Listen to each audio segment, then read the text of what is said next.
My name is Dennis Gill with the Americans in Wartime Museum, and I am here at the Women's Military Memorial with Tiffany Myrick-Woodley, correct? That's correct. And today's date is 7 October 2022. If you could just give us a little bit of background on yourself. Where did you grow up? Where were you born? Where did you go to school? Things like that. Okay. I was born and raised in Norfolk, Virginia. Okay. I attended school there, so Ghent Elementary, Lake Taylor Middle, Lake Taylor High, and after graduating high school, I went to Norfolk State for a few years. Okay. Well, like more a year before I joined the military. Okay. Yeah. What branch of the military did you do? Army. Army. Mm-hmm. Do you have any other family members that were military? So my dad was in the Army. Okay. He served in 73 to 76, Okay. and then my grandfather, my mom's dad, he was a Marine in World War II. Okay. Why did you decide to join the military, and why did you pick the Army? So I wanted to be a Marine. Okay. If I was going to join, I wanted to join the toughest branch, and in my mind, the Marine Corps was the toughest branch to join. Right. But on my way to join the Marine Corps, it was the last office in the Armed Forces recruiting station. Okay. An Army recruiter snatched me up on my way, and then he was a good salesman, and he sold me on he sold me on the Army. But the main reason that I joined was I was at Norfolk State, wasn't doing too well in school. I had my daughter young. I had her at 16, so I said I was going to join the military for a GI Bill, come back to Norfolk State, and I chose MP for the security clearance because it looks good on the resume. Right. Yeah. Is that what you end up doing? Military police. Yes. Mm-hmm. Okay. What is involved in being a military police officer in the military? Everybody knows what civilian side is, but how about the military? Same thing. concept. For a garrison, we do law enforcement, securing crime scenes, traffic stops, radar patrol, things of that nature. The same thing that you would do as a civilian police officer. But we also have our wartime mission, which is very similar. We just do that in Afghanistan. So we do traffic control points, roadblocks, checkpoints, detainee operations, convoy security, things like that. Yeah. How long is the training to be an MP? 19 weeks. 19 weeks. Mm-hmm. Where is that? Fort Leonard Wood, Missouri. Okay. When was your first deployment? 2004. And do you deploy as an MP? I did. Okay, and that's to Afghanistan? That was to Afghanistan, Okay. 2004 to 2005. Okay. We were in Kandahar, Afghanistan, initially for 6 months. We worked in a detainee facility there, and we was moved to Bagram. So during that time, I believe it was a National Guard unit or something that was in charge of the detainee facility in Bagram. So we ended up working that facility there. Our company was kind of split up a little bit. We had different missions, base defense, doing tower guard. Some did some patrols, but my main job was detainee operations. Also during that time, it was a company out of Hawaii, a Marine Corps company, which was nice for me. They needed women to assist them on a mission to search women and children. Okay. And this was in 2004. Or 2005, I believe, when I went on that mission. And I was Specialist E4, Myrick, and that was my first time having experience to go out to do that. So we did training in Jalalabad, where the mission was going to take place there. So I got that experience. However, because of the season, we never actually completed the mission. So it was more of training and kind of being embedded with the Marine Corps, and we had an interpreter as well. Okay. Yeah. Okay. Let me rewind, because you were in Afghanistan, which Yes. is the launch-off point for September 11th. Yes. Tell me about that day. What do you remember? I was in school. So I was going to class, and I realized the campus was kind of, empty. I didn't really watch the news then, Right. so I didn't know what was going on.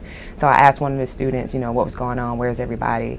And they was like, haven't you heard the plane crashed into one of the Twin Towers in New York? And I was thinking, like, one, like, how, okay, what's the significance of that? Because I didn't, that's all I was told. So when I got home, it was all over the news, and it was like, wow, how, in the news they're saying it was a terrorist attack. Yeah. It's like, how could someone, the most powerful country in the world, it was just, it hit me to my heart. And I've never been in New York at the time, but, and it was just like, wow, this is really happening.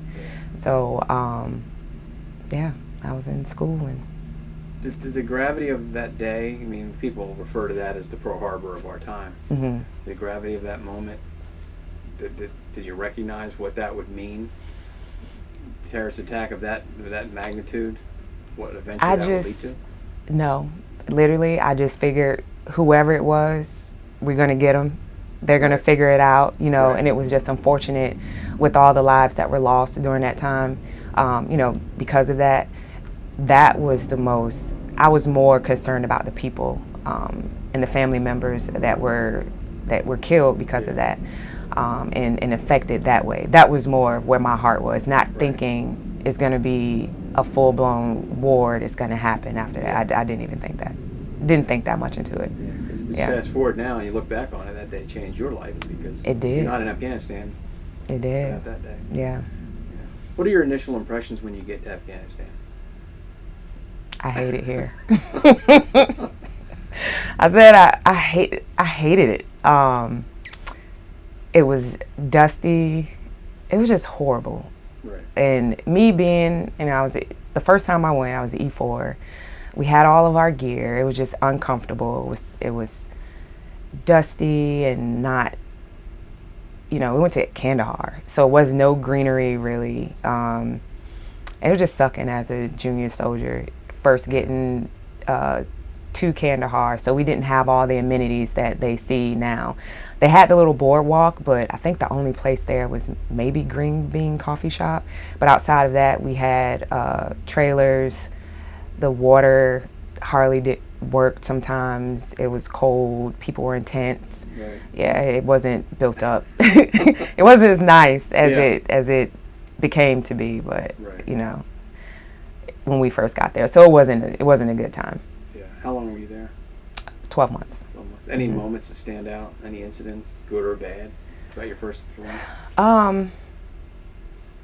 The moments that stood out during the first deployment, I think two things. Being attached with working with the Marine Corps company, I thought that was a very eye-opening experience, how they do things different than the Army. Their level of discipline was amazing to me. The training that we had, I met some of the A&P. I sat in some meetings with our interpreter. We ate with them, just eating the food. It was my first time eating Afghan food, which was really good. I remember they had Orange Crush soda, so that was something pretty cool. And just seeing the landscape in in the villages of Afghanistan. We were in trucks similar to what we have as the LMTVs, but the Marine Corps, they sat in the middle and we faced out. So I remember I was sitting next to a Navy corpsman, and we were just in the back of the truck and just seeing the countryside of Afghanistan. It was actually beautiful than what I first saw when we arrived in Kandahar. Yeah. The people, everybody was outside looking at us. It was a really good experience. And seeing the Hindu Kush, I was like, oh, I read about this in social studies, and now I'm looking at it, So those things were very eye-opening, and that part of the deployment actually made it pretty amazing to me during that time. The other part was when we went from from Kandahar to Bagram. We were transitioning with the unit that was there, and I believe there was a National Guard unit. So we were doing our OJT. They were showing us the detainees facility in Bagram, and it was during our transition was when the 4 detainees escaped. I don't know if you remember that, but yeah, that was kind of a big thing for us because we were taking over. The unit was there, but I don't know, they escaped during that time. We were in a ripping with the unit that was there before us. Yeah. And I remember it was a Jay Leno show, and he talked about the 4th ID patch, and he said that's, he made a joke or something. It was like it signifies the 4 different directions that the detainees went. So I just remember like, oh man, I was there when that happened. Yeah, so those were the 2 things that stood out for me during that time. Mm-hmm. You're there. Any thoughts? Did you ever have any thoughts about September 11th? Why you're there? You look back on it and say, "Here I am because of." I don't recall. No, it was just I don't recall. I mean, every year, you know, we talked about it. We had memorials, moments of silence. But to me, it's like, we're America. This gonna be over soon. This is not. Yeah, I didn't even. I mean, fast forward how long it took, but at the time, it didn't resonate with me. Right. Yeah, I was just doing a job. Yeah. When was your next deployment? You're active duty, right? I am. Mm-hmm.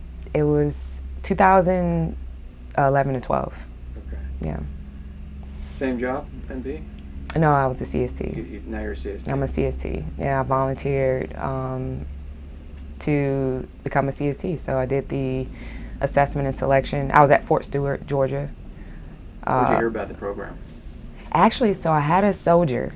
So my platoon, I was a platoon sergeant at the time, and a staff sergeant, platoon sergeant. So we were the most fit platoon in our company, and I had a few of my soldiers. They were trying out for SF. Some wanted to go Ranger School. And some switched over to infantry. And one of my soldiers, that they would tell me, they said, if these were open up to women, you could definitely do it. But it was never thought that I would be able to do anything like that. Right. So one of my team leaders, he was in BLC, which is the Basic Leaders Course, and he brought me the flyer that everybody talks about. And he was like, hey, have you heard about this? I think you could really do it. So he brought it to me. I called the number. They told me what I needed to do for the packet, and I needed my battalion command leadership to sign off on it. So I did everything. I got the support that I needed, and I went to the assessment and selection that year. What was that like for you? That's just trying to, now you say selection, this is just trying to be selected. To select it. Just the selection. To get an invite to go. Yeah. Okay. Just to, yes. So honestly, in my mind, I was one of the baddest females, because I didn't, I was tough. Right. So I didn't meet a lot of women who were like me, so I thought like, oh yeah, I'm gonna come in there and destroy it. And right. This is just a formality. Yeah.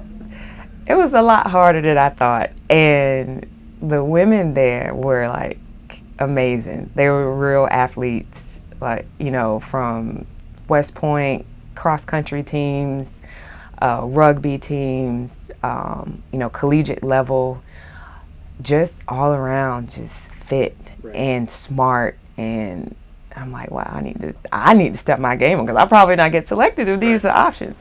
But yeah, it was very eye-opening with the amount of women that came from all over. Mm-hmm. We had some come from Germany, all over the United States to come to that selection. So it was pretty eye-opening. Like, where are y'all? How come I never met? I haven't met many women like that. Right. So I was amazed. Yeah. Yeah. So you make it to selection, and now you go to the formal training. Where is that? It's at Fort Bragg. Fort Bragg. Mm-hmm. Yeah, we're at Fort Bragg. And what's that like? This is a new program, right? And in 2011, 2012. Yes. It's pretty new. It was. So they're still figuring it out. We were the first. From what I understood, is that CST2, we were the first class that actually were volunteers for it. Everyone else had been told. Everybody, the few that went before, so we were the pilot. Gotcha. We were the pilot group. It was actually pretty good. A lot of information. I thought it was more of civil affairs type training, a lot of cultural training. I mean, it's in the name, but in my mind, I just wanted to be like an infantry soldier, so that's all I was thinking about. Right. Not so much of the cultural side of it. But we got a lot of cultural training. A lot of the women, they've learned, most of them were officers. We had a lot of officers in our class. So their level of understanding what was going on in the world and their training and their schooling was a lot more advanced than mine. You know, I just wanted to do something cool. I mean, seriously, I just wanted to do something cool, something different, and just be a part of something bigger than what I was doing before. Yeah. Yeah. So the mission of the CST program is you go out with SF units, and you are basically the liaison between them and the female population. Is that what you're doing in a nutshell? In a nutshell, but I wasn't with SF. Okay. I served with 75th Ranger Regiment and SEAL Team. So those two units was the units that I supported. Okay. Yeah. This is 2000. When do you get to Afghanistan? 2011. So 2011. August 2011. Mm-hmm. Okay. Now you're a CST attached to one of these units. Yes. Tell us about the first time you go out. This is completely different than the first deployment. Yes. Yes. As far as your mission. It was a completely different mission. So my partner and I, we got to Afghanistan, and we were in JBAT. When we got there, it was Gold Squadron. So the Gold Squadron is a squadron in SEAL Team 6, and they were very acceptive of us. They took us to the ready room. They made sure that we had all of our gear. We had the correct ammo. Everything fit. I got a new kit in the Navy camouflage that one of the guys helped fit for me. He cut it, sewed it to make sure it fit properly, and Ranger Regiment did the same thing. We got issued all of our equipment. We got the cool nods. I mean, I was used to the old PVS 14s, and we had the dual nods that I wasn't, the NVGs that I wasn't used to wearing, so that was pretty cool. It's like we got good equipment. They gave us helmets. They gave us basically everything that we need. Right. We did a lot of training. They had on the compound, the SEAL team had a 7-meter indoor range, so we would work on drills in there for shooting, and then they also had an outdoor range, so the Rangers would go out and shoot still targets, so we would go out and zero our weapons and go out and shoot out there. So it was we were well received, and they our reception was pretty good. Yeah, and I know for the Rangers, they're younger, most of them are junior, so I mean, I didn't deal with them much. It was mainly the squad leaders, the platoon sergeant, and the platoon leader, who we spoke with and gave us everything that we needed, where to be, all of the instructions. And the team leader on the SEAL team, and the commander, the team commander also was mainly our point of contact. But yeah, it was pretty good reception. Yeah, so they accepted you guys. They did. Females, because it's 100% male dominated. Oh yeah, units. Yeah, and I'm sure everybody wasn't happy to see us. Oh yeah, of course, yeah. But it was I was glad with the way that we were accepted. Like, I felt a part of the team, especially getting all of our gear.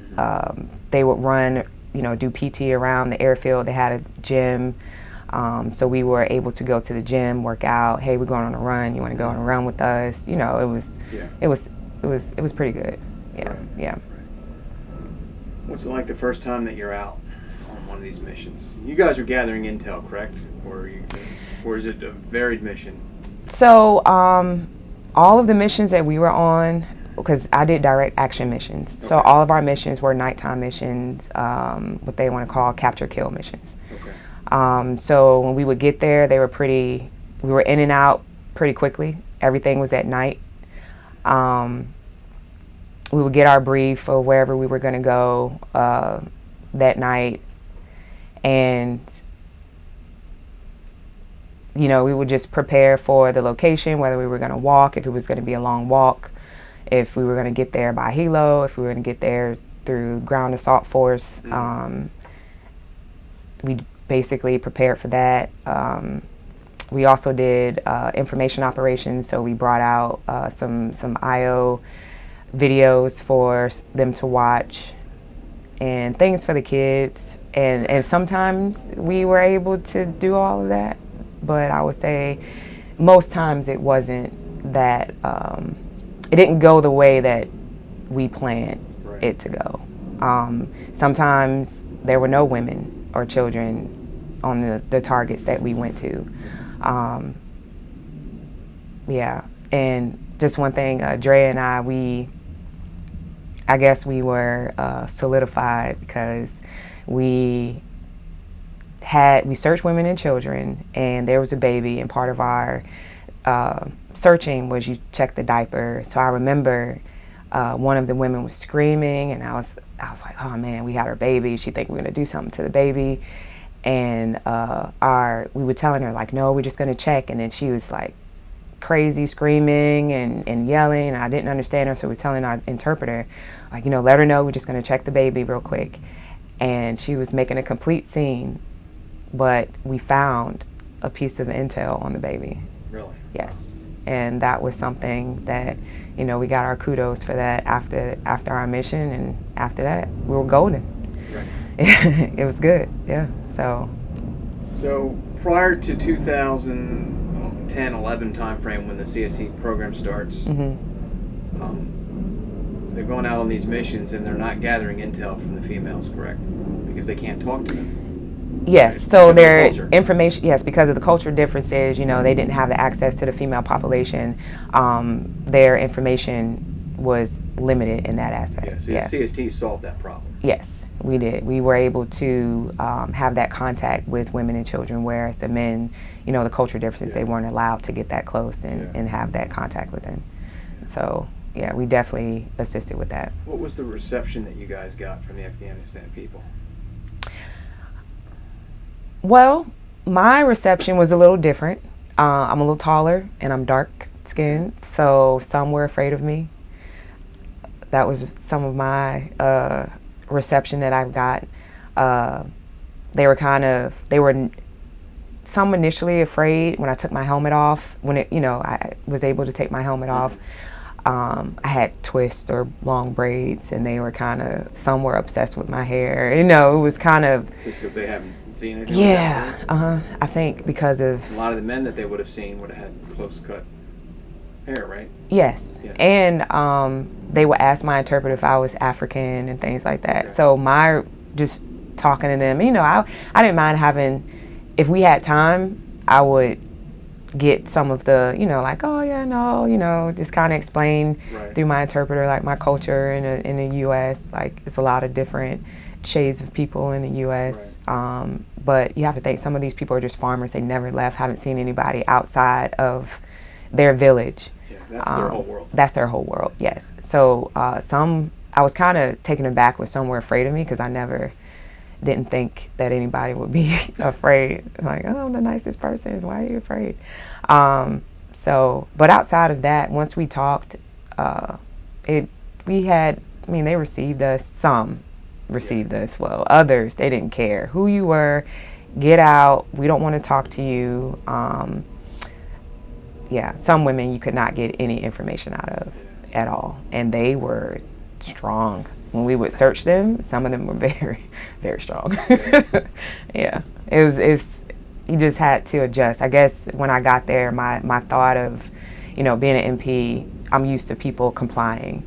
So you comply, I can easily search you, do a quick search, pat down.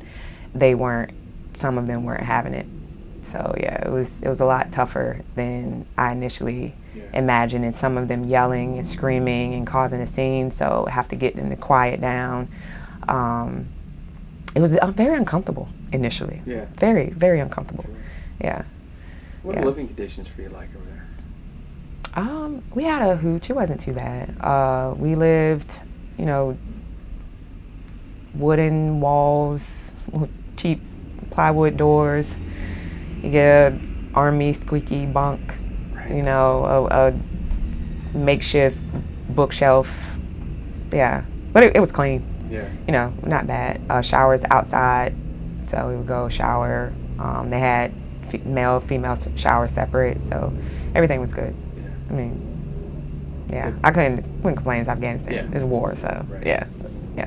How about recreation? Any time for anything like that? So I was actually in college, so I did online classes. I was finishing up my bachelor's degree while I was deployed. So during my downtime, I would do my college classes and then go to the gym.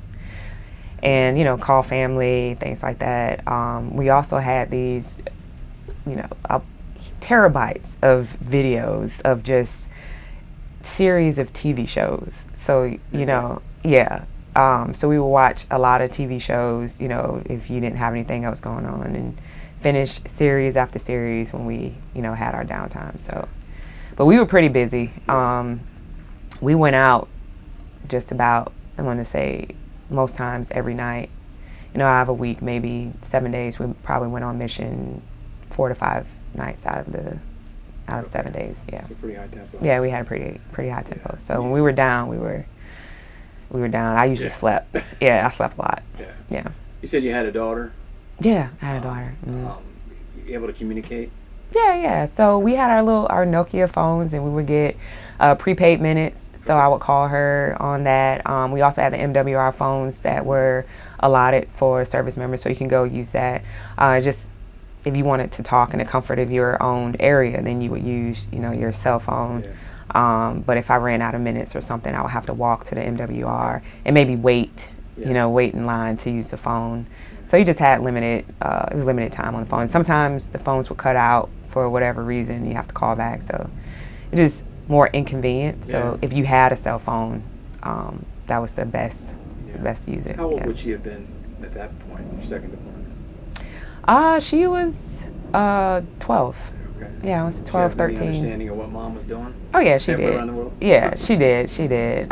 Because when I joined, she was 3. So, and I joined in a 2-year contract. My plan was not to stay as long as I did.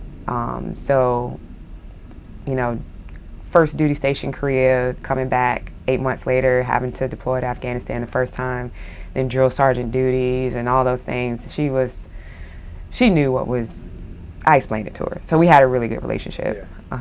Yeah. She was understanding of She was very understanding, yeah. And then outside of the places she couldn't go, you know, hardship tours, she was with me. So she was with me the entire time. What's the homecoming like when you come back from your tour in Afghanistan? Second time? Well, we didn't have all the fanfare, you know, it was just, we got back and our family picked us up, and it was like, you know, hey, how was it? Right. Yeah, it wasn't any, I don't recall anything special, just happy to be home, and kind of reflecting on, you know, the deployment and what I did and who I was with and like the significance of that. Do you go back to Afghanistan after this? No, I don't. That was the last time. That was, just the 2 times, and tried to go. It didn't work out that way. Never got the experience to go back. Yeah. That's interesting because when I asked you what your first thoughts was about Afghanistan on the first deployment, you said I hated it. Yeah. That changed a little bit, I guess, or what changed in you? I think just maturity. Yeah. Understanding that you are part of something bigger and kind of putting, you know, your comforts aside for a bigger cause. Yeah. It changed my whole perspective on the country, and also where we were. It was more green, and it was actually like very beautiful. And the people, they were good people. I had a good relationship with my interpreters. They explained, you know, just various questions that I would have about, you know, the culture. They would bring me food. I love the food. They would always bring me Afghan food. Some of the Terps, they had like a hooch with all the interpreters there. So they would say, hey, come by, you know, we're cooking kebabs, so I'll get kebabs, and then they will watch Bollywood. So that's my first time seeing like, Bollywood movies. Okay. But they were a good group of people. Yeah. So yeah. When you're out, is it just you? Or are you the only female besides the interpreter? Or Well, I didn't have a female interpreter. oh, you did not? We Okay. had male interpreters. Okay. Yeah. So you're the only female. Well, my partner and I, when did we have went one? out together, Okay. yes. Okay. We would go out together, some missions, if it allowed, or if there were dual missions that night, if the Rangers had a mission and if the SEALs had a mission, we would split. Okay. But a lot of times we were fortunate enough to work together a lot. Yeah. Yeah. Was there one team that you liked working with better than another? Do you rather work with the Rangers than the SEALs, or SEALs and the Rangers? Or They were different. yeah. The Rangers was more, I felt like, because I'm Army, you know, Right. I'm always on, you That's where your know, heart is. that's my heart is. Yeah, yeah. I was so impressed that a PFC, you know, a junior soldier could do what they did, you know, go out, pull security, just, Right. I was so impressed with that. And the SEALs were just, you know, they were older, just, I mean, very seasoned, experienced. They were just, it was just two different experiences. But I will say the movements with the Rangers was a lot longer. They had a lot more people because a whole platoon versus a SEAL squadron had less people. Right. So the movements as a SEAL, with the SEAL team were a lot faster. In and out, it was quick. I mean, very decisive. The Rangers were decisive as well, but I think they were more, I won't say that. I felt more, we had to wait. We definitely had to wait if, you know, to go and engage anybody. Mm-hmm. Actually, a SEAL team, it was, I carried ladders with them. So I had movements, carried ladders, and actually was asked to pull security on a corner. It was the least likely avenue of approach now. Right. But because it was unsecure, they trusted me enough to pull security on a corner. So with the Rangers, I wouldn't have been, I didn't have that experience with them as well. Also, the SEAL team, they taught us the fast rope. So we did training, fast rope training. So if it ever came up to fast rope into combat, we were trained to do so, and it came up, and we did. So I could say that I fast roped with the SEAL team on a combat mission, you know. So that was pretty. Yeah. It was pretty nice. Yeah. Yeah. You have a pin on your lapel. What is that? So this one is my senior rated parachute wings. So I was a jump master, and that's what that is. And then this is my regimental crest for the MP branch. Gotcha. So looking back on it, how do you think that your wartime experience has shaped you, who you are now? It shaped me in a way that, you know, before I joined and before I served overseas, the world is a lot bigger than what we see in our own little bubbles. Mm-hmm. There are people out there, you know, real issues, real problems, and it just let me know that it's just so much more out there. It's just so much more that you could be a part of. It just opened my eyes to be accepting of all kinds of people, Right. and just know like life is short, live it, you know. Because also during that deployment we lost Ashley. Yeah. And sorry.